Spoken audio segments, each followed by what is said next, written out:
নমস্কাৰ।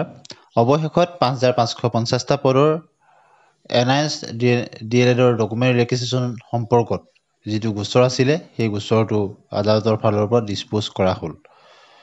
এই কথাটো আপোনালোকে যোৱাকালি ইতিমধ্যে অৱগত হৈছে আৰু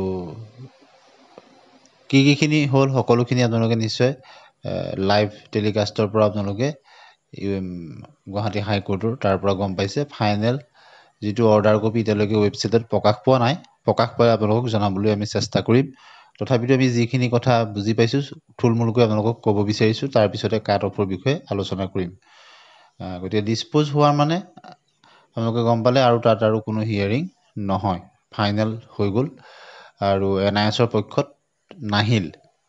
তেওঁলোকে যি ৰিলেক্সেশ্যন বিচাৰিছিলে 6টা ডকুমেণ্টৰ ক্ষেত্ৰত, সেই ডকুমেণ্টৰ ক্ষেত্ৰত তেওঁলোক ৰিলেক্সেশ্যন নাপালে। তেওঁলোকে সেই 6টা ডকুমেণ্ট প্ৰডিউচ কৰিব লাগিব আৰু সেই ক্ষেত্ৰত যিটো পৰিসংখ্যা প্ৰকাশ পাইছে যে 1700 প্লাছ কেণ্ডিডেটছক ডকুমেণ্ট ভেৰিফিকেশ্যনৰ কাৰণে মতা হৈছিল। তাৰ 1400 প্লাছ কেণ্ডিডেট এপিয়াৰ হৈছিল ডকুমেণ্ট ভেৰিফিকেশ্যনত আৰু শ্বকিংলি 300 প্লাছ কেণ্ডিডেটৰ একচেপ্ট হৈছিল।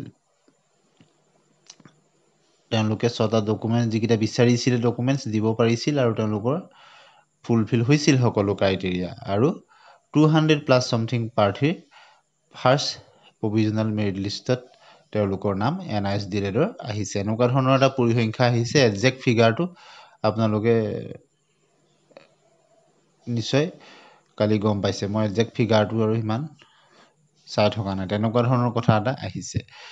আৰু তেওঁলোকক NIS DLEDৰ পক্ষ যিসকলে তেওঁলোকে গোচৰ দিছিল তেওঁলোকক এই গোটেই প্ৰচেছটো ডিলে কৰাৰ কাৰণে তেওঁলোকে এই কেছটোৰ কাৰণে যে ডিলে হৈ গ'ল তাৰ কাৰণে তেওঁলোকক 10,000 টকা ফাইন এনেধৰণৰ কথাও আহিছে।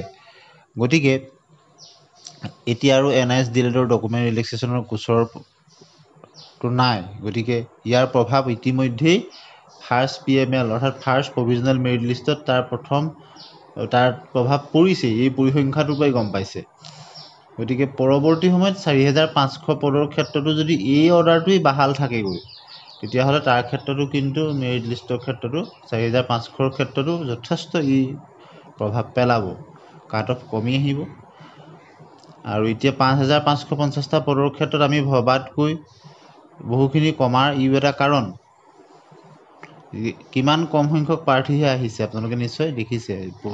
বহু হাজাৰ হাজাৰ প্ৰাৰ্থী আছিলে NIS DLEDৰ, তাৰ মাত্ৰ 200 প্লাছ প্ৰাৰ্থীৰ নামহে আহিছে। যি কি নহওক এইটো আদালতৰ পৰা যিটো ৰায়দান আহিল সেইটো আপোনালোকে সকলোৱে ইতিমধ্যে গম পাইছে। কেছটো ডিছপ'জ কৰা হৈছে আৰু এতিয়া গভৰ্ণমেণ্টৰ ফালৰ পৰা যিখিনি ডকুমেণ্টছ বিচাৰিছিলে তেওঁলোকৰ সেইখিনি 6টা ডকুমেণ্টছ যিসকলে ফুলফিল কৰিছে, যাৰ মেৰিটত নাম আহিছে তেওঁলোকৰ নিশ্চয় কোনো অসুবিধা নহ'ব। গতিকে ফাৰ্ষ্ট প্ৰভিজনেল মেৰিট লিষ্টত পইণ্টৰ কাৰণে যিসকলৰ নাম নাহিল ছেকেণ্ড মেৰিট লিষ্টত আহিবনে? ছেকেণ্ড মেৰিট লিষ্ট আজি অথবা কালি, পূজাৰ আগতে এই 2-3 সময় আছে। গতিকে আজিও প্ৰকাশ পাব পাৰে। গতিকে এতিয়া আৰু কোনো বাধা নাই। গতিকে সকলোখিনি হৈ গৈছে যিখিনি টাইম দিয়া হৈছিল, গতিকে প্ৰকাশ পাব। গতিকে ইয়াৰ উপৰিও আপোনালোকে জানে GT-PGT নাম অহাখিনিৰ ক্ষেত্ৰতো তেওঁলোককো উইথড্ৰয়েলৰ কাৰণে এটা সুযোগ দিছে। ফাইনেল মেৰিট লিষ্ট DW প্ৰকাশ পোৱাৰ আগত তেওঁলোকৰ নাম যদি GT-PGT ৰাখিছে ইয়াত থকা কেণ্ডিডেট তেওঁলোকে উইথড্ৰ কৰিব পাৰিব LP-UPৰ পৰা। গতিকে ফাইনেল মেৰিট লিষ্টলৈকে আৰু কাট অফ কমি যোৱাৰ সম্ভাৱনা আছে। তেনেদৰে যদি নিজেই তেওঁলোকে প্ৰাৰ্থীসকলে উইথড্ৰ কৰে তেনে অপশ্যনো দিছে। গতিকে এইবাৰ অভাৰলেপিংটো যথেষ্ট কমিব।